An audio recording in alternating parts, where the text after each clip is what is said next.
बिस्मिल्लाहिर्रहमानिर्रहीम।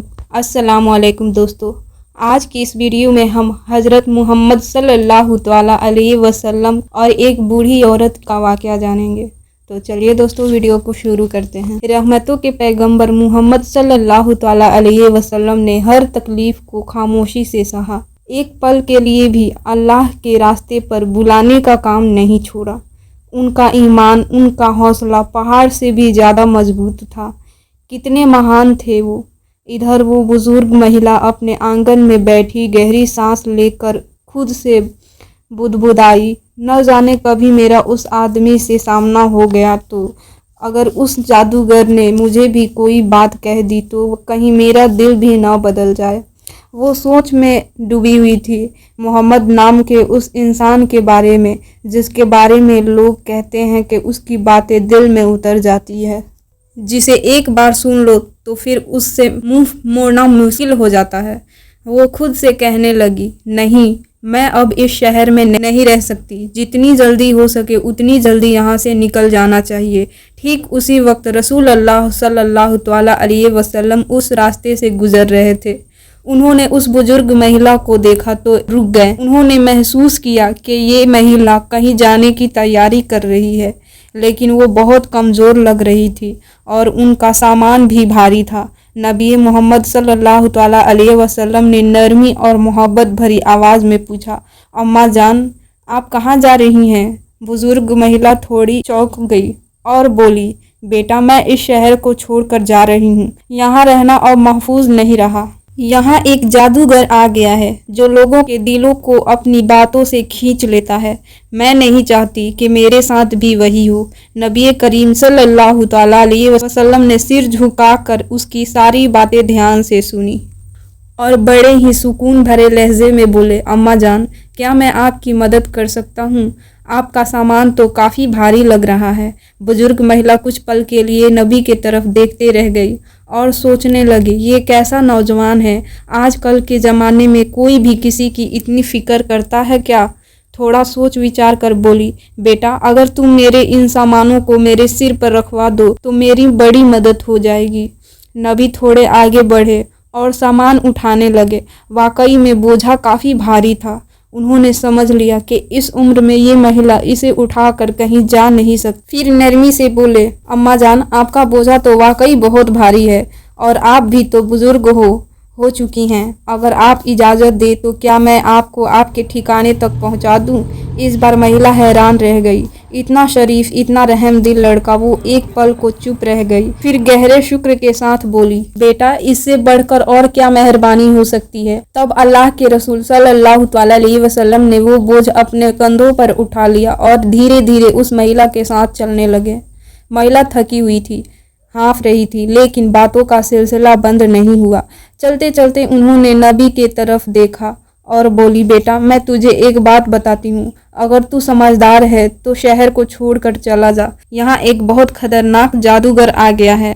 उसका नाम है मोहम्मद और वो खुद को नबी कहता है। हमारे पुरखों के पूज्य देवताओं के बारे में झूठ बोलकर लोगों को गुमराह करता है।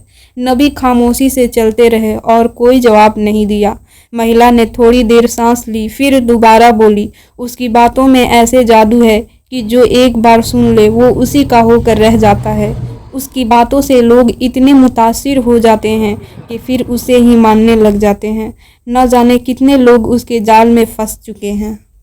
उन्होंने अफसोस भरे अंदाज में सिर हिलाया, जैसे कोई बहुत बड़े खतरा बयान कर रही हो। नबी ने चुपचाप उसकी सारी बातें सुन रहे थे, जैसे कुछ सुना ही नहीं। महिला ने अब थोड़ा संजीदा होकर बोली, बेटा, मैंने सारी जिंदगी अपने देवता को ही पूजा की है। मैं नहीं चाहती कि अब इस उम्र में आकर मेरा ईमान डगमगाए। मेरे पुरखों ने जिस तरह से जिंदगी बिताई, मैं भी उसी राह पर चलना चाहती हूँ। मैं नहीं चाहती कि मोहम्मद की बातों में आकर मैं भटक जाऊँ। मैं तुझे भी समझा रही हूँ, तुम उसे दूर रहना।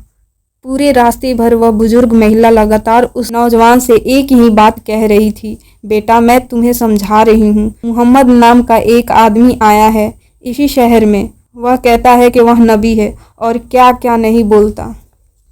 हमारे पूर्वजों के पूज्य देवताओं को झूठा कहता है। लोगों को बरगलाता है। उसके पास कोई जादू है लगता है, जो उसकी बातें एक बार सुनता है वह उसी का हो जाता है। वह और भी बहुत कुछ कहती रही, बेटा उससे दूर रहना, बहुत चालाक है वो, न जाने कितनों को बहका चुका है। लेकिन उस नौजवान ने कुछ नहीं बोला। वह चुपचाप सिर झुकाए उस बुजुर्ग महिला का बोझ अपने कंधों पर उठाए आगे बढ़ता गया, मानो कुछ सुना ही नहीं। लंबे समय के बाद वे अपने गंतव्य तक पहुँचे। नौजवान धीरे से महिला का सामान नीचे रखता है, बहुत सावधानी से, ताकि उन्हें कोई तकलीफ ना हो। फिर वह वापस मुड़ने को होता है। बुजुर्ग महिला हैरान हो जाती है, बेटा एक बात तो बता, तू है कौन? तूने तो अपना नाम भी नहीं बताया, इतना बोझ उठाया। मैं सबको बताऊंगी कि आज मुझे एक फरिश्ता मिला था रास्ते में। नौजवान हल्के से मुस्कुराया, अम्मा नाम जानकर क्या करोगी? आपका काम तो हो गया, यही काफ़ी है। बुजुर्ग महिला जिद करती रही, नहीं बेटा, मैं जानना चाहती हूँ, तू इतना अच्छा, इतना विनम्र इंसान है, तेरा नाम मुझे ज़रूर जानना है। नौजवान थोड़ी देर चुप रहा, फिर बहुत नम्र आवाज़ में बोला, अम्मा, जिसे आप पूरे रास्ते गालियाँ दे रही थी, जिसे आप जादूगर, झूठा, बहकाने वाला कह रही थी, मैं वही हूँ, मैं मोहम्मद हूँ। बुजुर्ग महिला जैसे सुन पड़ गई, उनके होंठ कांपने लग गए, आंखें फैली रह गई, गला सूख गया। तुम वही हो? उस बूढ़ी औरत ने जैसे आपके चेहरे का नूर और आपके अखलाक को देखा तो आप सल्लल्लाहु अलैहि वसल्लम के कदमों पर गिर गई और कहने लगी, मैंने अपनी पूरी ज़िंदगी में आप जैसा शरीफ और नेक इंसान नहीं देखा। आपके चेहरे का नूर बताता है, आपका अखलाक ये गवाही देता है कि आप कभी झूठ नहीं कहेंगे। अगर आप ये फरमा रहे हैं कि आप अल्लाह के रसूल हैं तो यकीनन ये सच होगा। आप मुझे माफ़ कीजिएगा। और उसी वक्त वह बूढ़ी औरत आप सल्लल्लाहु अलैहि वसल्लम की नबूवत की गवाही देकर कलमा पढ़कर मुसलमान हो गई और वह औरत वापस मक्के में आकर रहने लगी। सुभान अल्लाह। तो प्यारे दोस्तों, ये है रसूलुल्लाह सल्लल्लाहु अलैहि वसल्लम का अखलाक, ये है रसूलुल्लाह सल्लल्लाहु अलैहि वसल्लम की सीरत कि दुश्मन भी आपको देखकर आपकी नबूवत, आपकी सदाकत और आपकी शराफत की गवाही देने लगते थे। अल्लाह पाक हम सब मुसलमान भाइयों को ये हिदायत दे कि हमें भी अपने अखलाक को इतना अच्छा बनाएं कि हर गैर मुस्लिम हमारा अखलाक देखकर हमसे मोहब्बत करने लगे, हमारे इस्लाम से मोहब्बत करने लगे और वह भी ईमान वाला हो जाए। सलाम हो अल्लाह के रसूल मोहम्मद सल्लल्लाहु अलैहि वसल्लम पर। तो प्यारे दोस्तों, ये शान है हमारे प्यारे आका सल्लल्लाहु अलैहि वसल्लम की, जिसे देखकर वह बूढ़ी औरत आपके अखलाक से इतनी खुश हुई कि आपके सीरत से इतनी खुश हुई और आपके नूरानी चेहरे को देखकर वो आप पर ईमान ले आई और उसने कलमा पढ़कर इस्लाम कबूल कर लिया। तो दोस्तों, इस वाक़ये को बयान करने का मकसद ये है कि आज हमारे प्यारे आका सल्लल्लाहु अलैहि वसल्लम के अखलाक को आज का मुसलमान भूल चुका है। तो दोस्तों, अगर हम भी हमारे प्यारे आका मोहम्मद की सीरत पर अमल करें तो हम भी लोगों में मोहब्बत कायम कर सकते हैं और लोगों को इस्लाम की सही मालूमात बता सकते हैं। इस्लाम एक अमन पसंद मज़हब है, इस्लाम एक मोहब्बत वाला मज़हब है। इसलिए हमारे प्यारे आका मोहम्मद सल्लल्लाहु अलैहि वसल्लम ने ये सब बातें लोगों तक पहुंचाई ताकि लोग इस पर अमल करें और इस्लाम को समझ सकें कि इस्लाम हकीकत में है।